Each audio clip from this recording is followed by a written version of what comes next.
আল্লাহু ইয়ালামু মা তাসনাউন, আল্লাহ জানে তোমরা যা করো। আগো পৃথিবীতে আমরা যে কাজগুলো গোপনে আড়ালে প্রকাশ্যে করি, আল্লাহ তাআলা বলেছেন এই ব্যাপারে আমি জানি। আল্লাহু ইয়ালামু, আল্লাহ তাআলা স্বয়ং কোরআনে ব্যাখ্যা দিচ্ছেন, আল্লাহু ইয়ালামু, আমার বান্দা বান্দীরা তোমরা যেগুলো করো এগুলো আমরা জানি, এগুলো আমি জানি। আল্লাহু ইয়ালামু মা তাসনাউন, তোমরা যা করো এই বিষয়টা আমি অবগত, আমি জানি। সুবহানাল্লাহ, সুবহানাল্লাহ। তাহলে বলে আল্লাহ তাআলা বলছেন যে তোমরা কি করো, নামাজ কায়েম করো। নামাজ যদি তুমি পড়ো, প্রকৃত অর্থে নামাজটা, সালাতটা যদি আল্লাহ তাআলার দরবারে কবুল হয়ে যায়, ইন্নাস সালাতা তানহা, ইন্নাস সালাতা তানহা আনিল ফাহশাই ওয়াল মুনকার।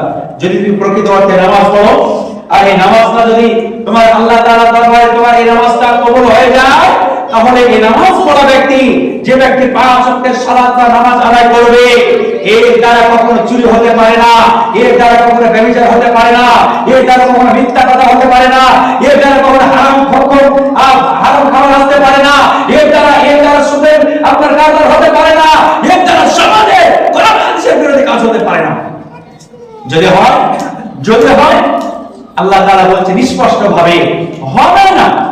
যদি তোমরা প্রকৃত অর্থে নামাজ পড়ো, এই নামাজ তোমাদেরকে খারাপ কাজ থেকে, বেহায়া থেকে, অশ্লীল থেকে তোমাদেরকে বাধা সৃষ্টি করবে, রুখে দেবে।